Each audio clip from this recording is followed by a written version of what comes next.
So hello everyone, আমি Souvik. Welcome to সিনেগানি। রামায়ণের first look glimpse বা রামায়ণের অ্যানাউন্সমেন্ট চলে এসছে। দেখলাম, এক কথায় ব্যাপক।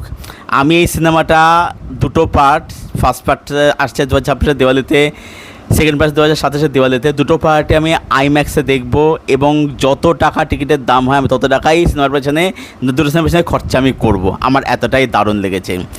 তো ফার্স্ট অফ অল বলছি, ভিজুয়াল দেখতে ব্যাপক লাগছে।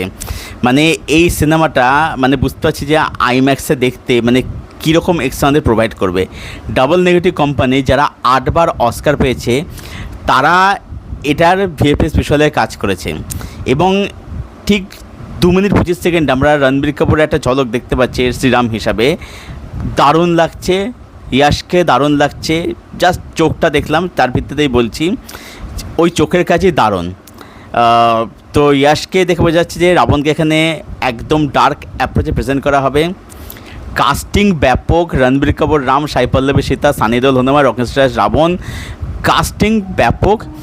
এবং তার সাথে সাথে বলবো, এই মানে গ্লিমসের মধ্যে যেটা মানে আলাদা মাত্রা যোগ করে যাচ্ছে হ্যান্স জিমার আর এআর রহমানের মিউজিক, যেটা আলাদাই ফিল দিচ্ছে। বোঝা যাচ্ছে সিনেমাটা অনেক যত্ন সহকারে, সিনেমাটা মন থেকে ভক্তিভারে সিনেমাটা কিন্তু বানানো হয়েছে আর কি। আর হ্যান্স জিমারকে যারা চেনো না তাদের বলো গুগলকে জেনে না হ্যান্স জিমার কে, তিনি কী মিউজিক দিয়েছেন।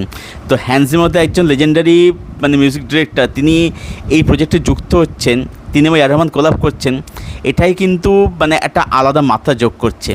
এটাই এখানে কিন্তু মানে আমাদের আশা কিন্তু তারা বাড়িয়ে দিচ্ছে। আমরা কিন্তু আশা কিন্তু বুক বাঁধতে পারছি, একটা কিন্তু ভরসা, একটা কিন্তু হোপ আশা কিন্তু দেখতে পাচ্ছি। আমার তো ব্যাপক লাগলো এই গ্লিমস অ্যানাউন্সমেন্টটা।